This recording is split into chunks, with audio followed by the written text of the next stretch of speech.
Okay, so this podcast, Building Man, if you're watching this on YouTube, the video, all these videos, they're essentially about figuring out how to thrive, figuring out how to build the best human that we can build. I'm trying to do it. Everyone should be trying to do it, trying to reach our potential and so forth. But the topic of today's video, it's a hard one to wrap your head around if you're ambitious and if you're driven, because like how we think about ambition is that it's based on desires that we have for life, for the future, for things we want to achieve, and we won't feel like we are happy enough, good enough, worthy enough, anything like that until we get these things. Naval Ravikant has the quote, something along the lines of, a desire is a contract you make with yourself that you won't be happy until you get that thing. And that's essentially what goals are. A lot of us see goals as a place in the sun that we can finally be content and happy and rest, and this fear of not getting those things and this fear of not being able to get those things is what drives us. But there's a better way to look at it and a better way to live. So I'm going to read a couple quotes here. Desires are attachments. We attach our happiness, our self-worth to achievements. The point is that you should detach from the outcome, whether it's detach from people. People aren't going to bring you happiness. I'm talking wife, kids. They aren't going to bring you happiness. Happiness is your responsibility. They aren't going to bring you meaning. Meaning is your responsibility. They are great. They are people you love or care for, and they provide a sense of meaning and a sense of whatever, but they are not the focus of that. You can't put that pressure on people because they have their own lives and they have their own shit to figure out. An author that I have followed or I've read a lot of recently is Anthony DeMello. So he essentially says this: attachments make you believe unless or until I get or keep fill in the blank, whatever it is, I cannot be happy. Attachments have us thinking that I cannot be happy unless I find the right woman. I can't be happy unless I make millions of dollars, unless I buy the mansion. But that's not what happiness is. Happiness can exist in a concentration camp, as you read in Viktor Frankl's Man's Search for Meaning. Happiness can exist in prison. Happiness can exist in the worst of circumstances, and unhappiness can exist in the best of circumstances. Circumstances, including people, goals, what you have, those are not the things that will bring you happiness. And by detaching, oddly enough, you get closer to the thing that you want. Now that's a hard thing to wrap around, but it's like the fella trying to chase the woman or women or whatever. He's trying to get the girl, and he wants that girl so bad. She will be able to smell that desperation on him, and she's more likely to go with the guy who gives two fucks, who doesn't care. His quality of life and happiness isn't dependent on her. She's just an addition to it. But the guy who wants desperately to have this woman is gonna push her away. She's gonna smell the desperation on him, and we can apply that to goals. Michael Jordan said something along these lines, and he's one of the most competitive people on the planet. He said, success isn't something you chase. It's something you have to put forth the effort for constantly. Then maybe it'll come when you least expect it. Most people don't understand that. Golfer Sam Snead said, to be consistently effective, you must put a certain distance between yourself and what happens to you on the golf course. This is not indifference, it's detachment. So you have the goals,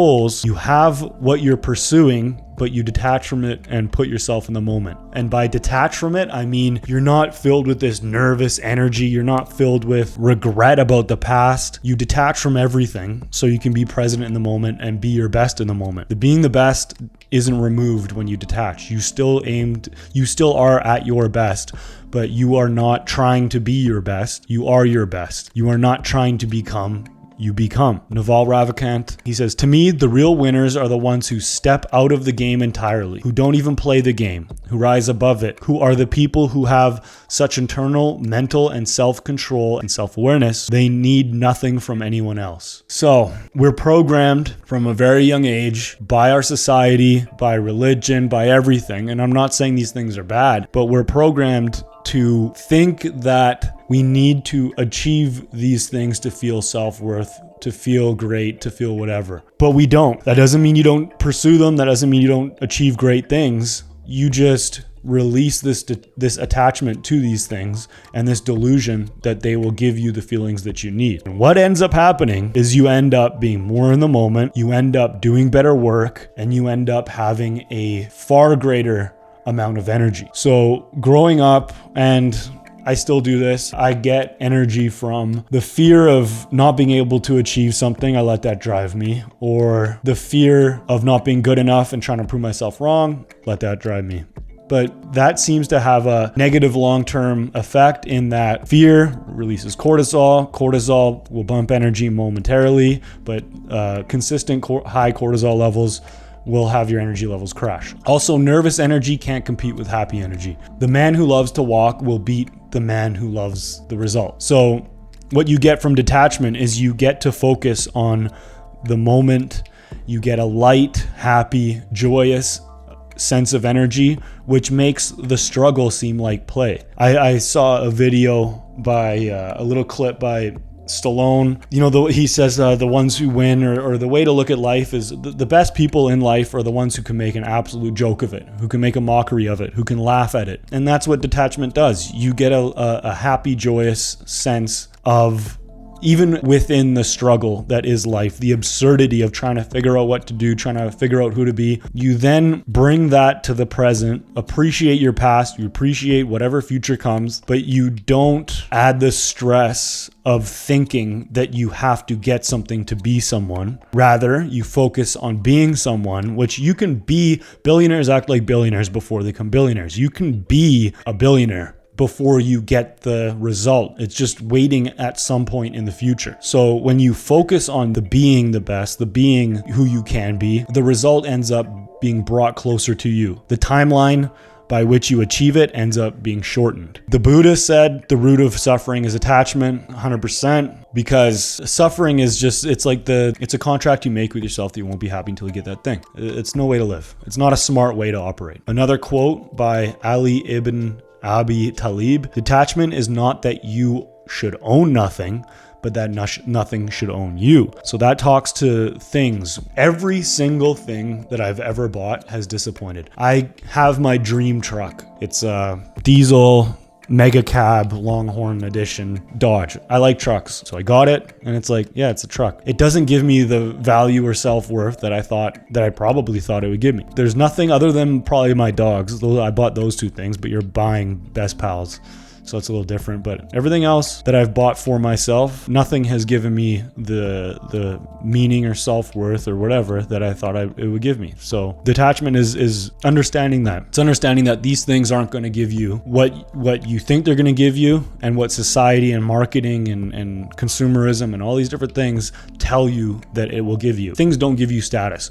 Who you are gives you status. So how do we actually detach? Well, the most important thing is just simply awareness. By understanding what your attachments are, you then detach. If you think that finding the right woman's gonna make your life perfect, seeing that it's an attachment and that attachments don't yield the results that you think they will, that releases the attachment. The other way of thinking that helps is amor fati, or love fate. It's a Stoic principle. Nietzsche said of amor fati, my formula for greatness in a human being is amor fati. That one wants nothing to be different, not forward, not backward, not in all eternity.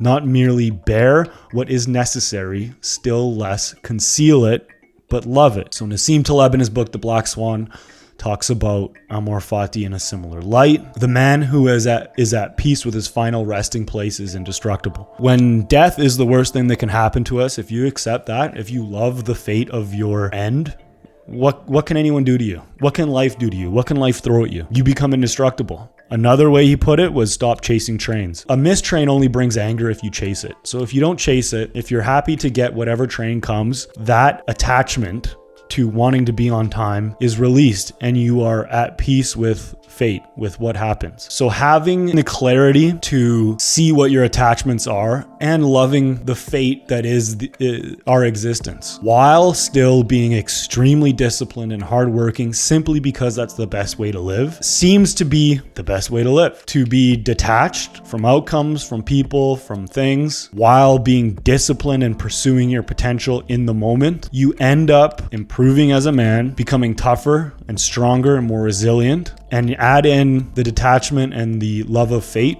amor fati, and you end up being indestructible. Whatever life throws at you, you can handle, because it's a part of this whole experience. So detachment is something I've been thinking about for a long time, trying to wrap my head around, and awareness and amor fati seem to be the ways to find that detachment, to bring yourself into the present, and to even enjoy people for who they are, not put your expectations on what you want from them or what you want them to be. In relationships, people get that a lot. They have this idyllic view of how a relationship ought to be and how their partner ought to be, when your partner is who they are. Your lady is who she is. And if you can detach from the idea that you have of what things ought to be like and just enjoy the person for who they are, you're going to have a much happier life and a much more successful relationship. To tie this all around, the podcast is called Building a Man. We're trying to be better. How does detachment make you better?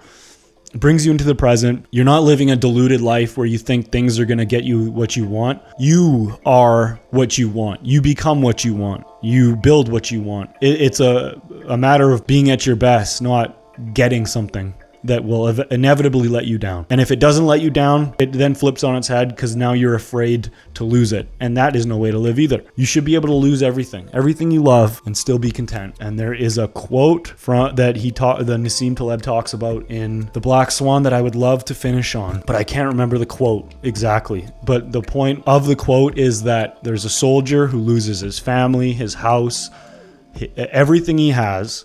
And I think maybe the general or someone asks him, are you not in despair? Are you not discouraged? Or are you not in pain from everything you've lost, or something like that? And the soldier says, I have everything I need. And technically, even if we have nothing, but we're still alive and healthy, we have everything we need, and we have the capacity to be greater. So we march towards that greatness. There you have it. I think that should be episode number 2. If you like this, you're watching it on a video, please give us a thumbs up and subscribe. If you got something from this, please share it with your pals. And it'd be great to get some momentum with this podcast. Hope you enjoyed. Take care.